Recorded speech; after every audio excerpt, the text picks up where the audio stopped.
রঞ্জিতা রান্নাঘর অ্যান্ড লাইফস্টাইলে তোমাদের সবাইকে নতুন একটা ভিডিওতে স্বাগত জানাই। তো ফ্রেন্ডস, আজকের দিনটা আমার কাছে খুবই একটা আনন্দের দিন জানো। তো আজকের দিনে আমার ছোট ছেলে জন্ম হয়েছিল।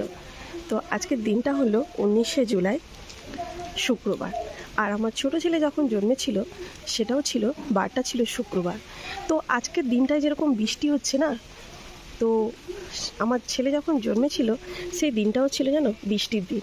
সারা দিনটাই এরকম ঝিমঝিম বৃষ্টি পড়ছিল। তো আজকের দিনেও দেখো বৃষ্টি হচ্ছে। তো যাই হোক, আজকের দিনটা প্রতিটা মায়ের কাছে যেন বারবার ফিরে আসুক, প্রত্যেকটা সন্তানের যেন জন্মদিনটা বারবার ফিরে আসুক। তো চলো আজকে সারাদিন কি করি, আমার ছেলের, ছোট ছেলে ঋষির জন্মদিনটা কিভাবে কি করি অবশ্যই তোমাদের কিন্তু একটু শেয়ার করব। তো যতটুকু পারবো শেয়ার করব। আর আমরা যতটুকু সামর্থ্য ততটুকু তার জন্মদিনটা সেইভাবে পালন করব। প্রত্যেকের কাছে তো আর কি বলবো, একদম জাঁকজমক করে সম্ভব হয় না। তো যাই হোক, তো চলো ভিডিওটা দেখতে থাকো, আশা করি তোমাদের খুব খুব ভালো লাগবে। তো এখানে বৃষ্টিটা কন্টিনিউ ধরেছে, 3 দিন হয়ে গেল কন্টিনিউ বৃষ্টিটা ধরেছে।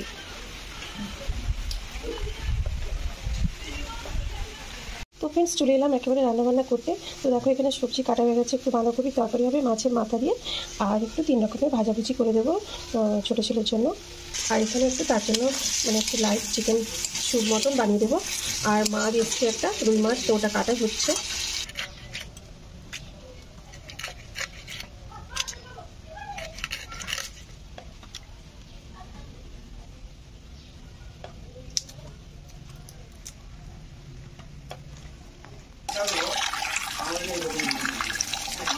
তো ফ্রেন্ডস দেখো, আজকে ঋষির জন্মদিনে সবাই কাজে লেগে পড়েছে। তো এখানে আমার ঋষির কাকু রান্না করছে আজকে, আজকে আমার রান্নাঘর থেকে ছুটি। তো আমার যতটুকু রান্না করার ছিল আমি করে নিয়েছি, আর ঋষির কাকু আজকে রান্না করছে। এই যে এখানে দেখো মাছ ভাজা চলছে, মাছগুলো ভাজা হয়ে গেছে। আর বাঁধাকপিটা রান্না, তো মাছ যে ভাজা হয়েছিল সেই মাছের তেলেই কিন্তু বাঁধাকপিটা রান্না করবে। তো একবার দেখে নাও কেমন রান্না করছে আমার দেওয়ার।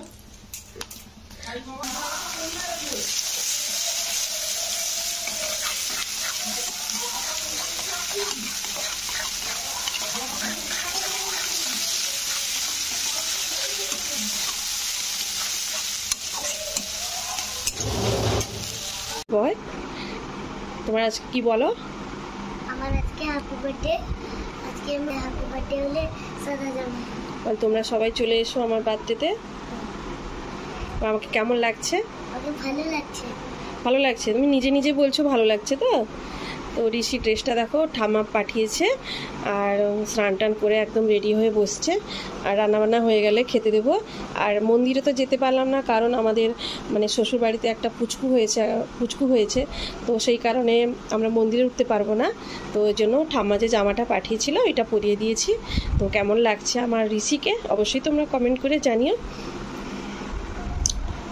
এখানে আমার রান্নাবান্না কমপ্লিট, আর এই যে সব ভাজা হয়েছে। আর এখানে হচ্ছে কপি তরকারি, আর ঋষির জন্য বানিয়েছি একটু চিকেন স্যুপ মতন, আর তার ভাতও বেড়ে দিয়েছি।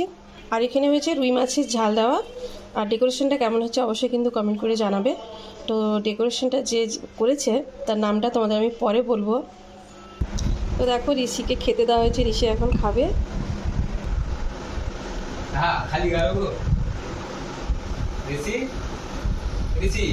কেমন হয়েছে? কি বলছে? ভালো হয়েছে।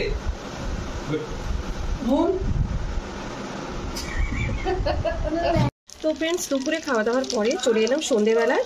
তো সন্ধেবেলায় একটু এই যে ছেলের জন্য একটু পায়েস করছি, সিমইয়ের পায়েস। আর কেকও চলে এসছে। তারপরে আমার বড় ছেলে বেলুন ফোলানো হচ্ছে, বেলুন ফোলাচ্ছে। তো বড় ছেলে স্কুলে গেছিলো, স্কুল থেকে এসে একটু বেলুন ফোলাচ্ছে ভাইয়ের জন্য।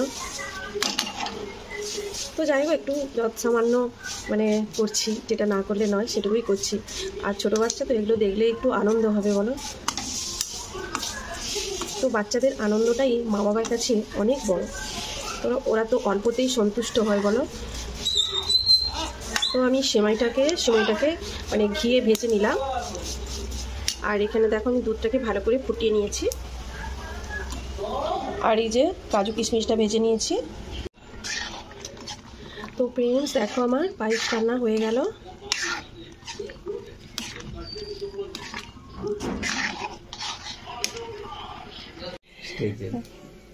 তো এখানে দেখো সব বেলুন ফোলানো হয়ে গেছে।